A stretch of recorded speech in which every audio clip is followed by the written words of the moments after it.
Hey family, this month we are discussing the madness in our home. It is March, and we're talking about March Madness, which means we are decluttering and organizing the madness in our home. Specifically today, we are going to talk about how to tackle doom piles and doom rooms. A doom pile or a doom room can be in any home. We can all struggle with it. Even if your living room is organized, we might have a pile or two that is disorganized, filled with random stuff, and today we're going to tackle that. Of course, before you handle anything, before we get to this doom pile together, the first two priorities on my list are music and minutes. Music meaning put on your favorite music before you even tackle any of this, and set a timer for your minutes. Like, your brain needs to know, when am I going to start? When am I going to stop? Because it's overwhelming. And if you go into it not setting a timer, it's going to be overwhelming for you. So we're making sure that we have our music and we have our minutes. This method that I'm going to talk to you about is called the No Mess Method by Dana K. White. You can look her up, but specifically when it comes to piles, we're going to follow these 5 steps when it comes to handling doom piles. Number 1 is trash.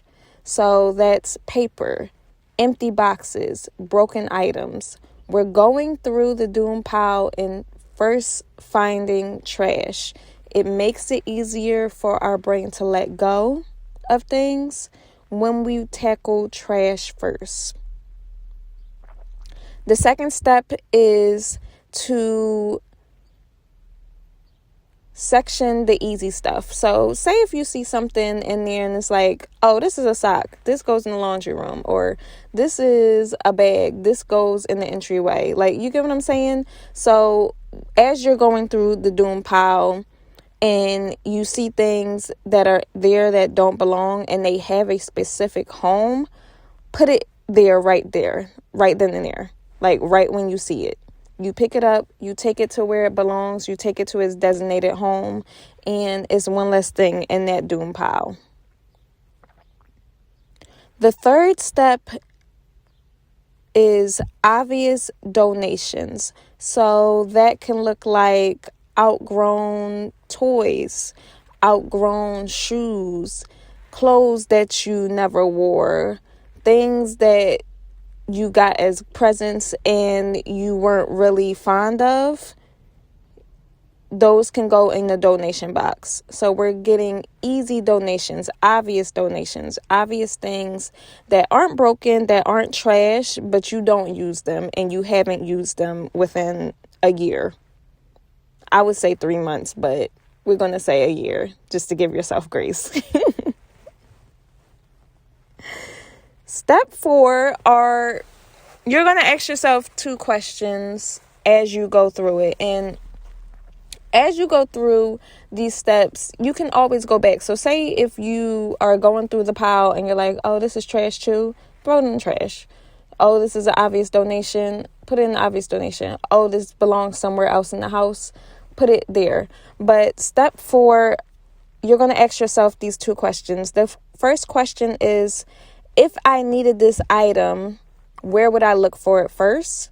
So that's taking it to the section that it goes, meaning, does it belong in this room where this doom pile is, or does it belong somewhere else?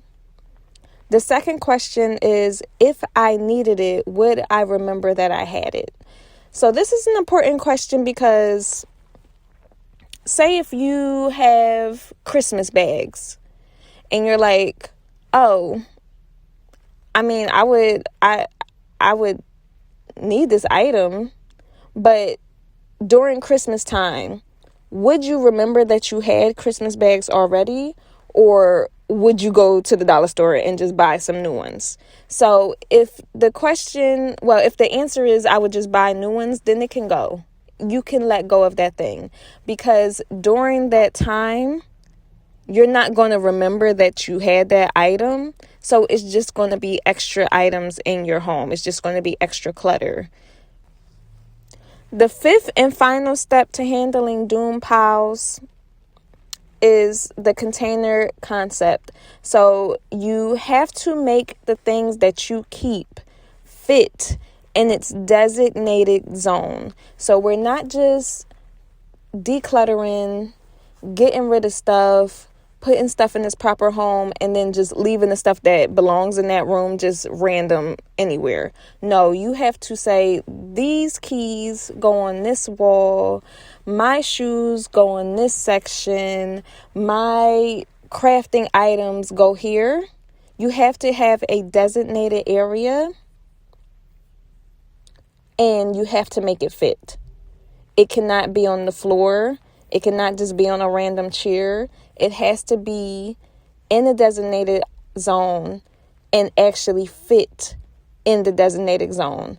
And if you feel as though, say if like, oh yeah, okay, well, I know this belongs here, I want to keep it, but there are things in the closet that's in the designated zone, then the things in the closet, something has to go. We have to get rid of something. We can't keep it. I felt like that was a little harsh. Let me know in the comment section if you're feeling a little bit of sting. But this year we are tackling and getting rid of doom piles and doom rooms for our energy, for our space to feel like a sacred space. Now we're going to tackle and focus on doom rooms. So the very first step when it comes to doom rooms, doom piles and doom rooms, the process is a little similar. But when we talk about doom rooms, the very first thing that you have to do before you even touch anything, before you even lay your eyes on that space, is give it a purpose. Give the room a purpose. You have to give the room a purpose, because if you do not give this doom room a purpose, it will become a doom room again. If you don't say, this room is my craft area, if you don't give it a purpose and you don't say, and you don't write down, these are the activities that I'm going to do, and these are the items that relate to this activity and this purpose, that room will become a doom room again. So you have to give it a purpose. You have to, or all your work will be for nothing. So before you touch anything, before you even go in there, we are going to take down a pen and paper, or write down in your notes and say, this room is my workout room. And everything in this workout room has to relate to me working out. It can't be male in here, because that's not what we do in the gym. In the gym, we have workout gear. We have maybe a little refrigerator for our workout snacks and stuff. Like, you get what I'm saying? It has to have a purpose. You have to write it down, because as you go through the doom room, as you go through the piles, you have to go back to that paper and back to that written plan and say, no, this doesn't belong, because this is not a part of my workout area. This doesn't belong in here, because this is not what the purpose of this room is. And it will help you so much if you have a clear purpose, if you have written down, this is what I'm doing in this room, this is the purpose of this room. So we have to write it down before you touch anything. The very second step to tackling a doom room is similar to a doom pile. So we're handling trash and easy donations. And it's important to know that as you go through this doom room, we are not sorting, we are searching. We are searching only for items that we are going to get rid of, whether it be trash or whether it be donations. If you start to sort, so say if you find, we're going to stick with the workout room. Say if you find like a dumbbell and be like, oh, this is a dumbbell, this can stay in here, let's put it in. No, we're not going to figure out where it goes. It's just staying in the room. We're going to pick it up, put it to the side, and continue to search for items that we're getting rid of. This is very important, Because if you decide to switch your brain from sorting to searching, like if you decide, oh, this is a dumbbell, this is my workout room, this is where all the equipment goes right here. No, that instantly turns your brain off to looking for other items to donate and get rid of and declutter. So we have to make sure that as we're looking and searching for trash and obvious donations, that we keep our brain on searching, not sorting, not organizing. This is not the process. This is not the time to organize. We are simply looking for items to get rid of.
Would I buy it again? Like, would you buy this again? And if the answer is no, then it has to go. The other key question, I said it earlier, is have I used this in the last year? If you haven't used this in the last year, especially like if it's seasonal, I like to say year because some things are seasonal. Some things like Christmas items, sweaters and stuff like that, like they're seasonal. So if you haven't used it in a year, then it can go, you know? And it's also important just to properly zone everything. So that is the final step. After you've done your decluttering sweep, like after you've gone through the entire room, decided what it is that you're getting rid of, then you decide this is where the dumbbells go. This is where the treadmill goes. This is where the refrigerator where all the snacks goes. And as you're sorting it, you're putting it on each section of the room. Then you can look at it and be like, all right, now I can buy a shelf. Now I can get once the room is cleared out, this is why it's important to declutter first. You have to declutter. You have to get rid of the items that don't belong in there first before you even start to try to organize, because you'll have more room and you can actually see what it is that you're getting rid of. One thing that I also wanted to point out is most of the times when you're decluttering, you're pushing or looking to get rid of, I want to say like 70 to 80% of the items. I hope that this helped you at least look at the doom pile in your room, look at the doom room and say, I could probably tackle this. If you feel as though that you need help, comment down below, message me. I am looking to start helping people, like helping you guys tackle this process with an organizing coach, because it can seem overwhelming. And as you see me going through this basement, it's been overwhelming and it's been an emotional ride, along with all the other things. We have so many things in our lives that we go through, and tackling our home can seem like just one more thing on the to-do list. And nobody's really checking on us. Like, it's not a job, it's not work. So we don't really technically have to declutter or organize our homes, but for our health reasons, for our sanity, it's important that we tackle and organize our homes. I hope you have an amazing day, and I hope that your home feels like it's healing you and it's peaceful. All right, I love you guys. Peace.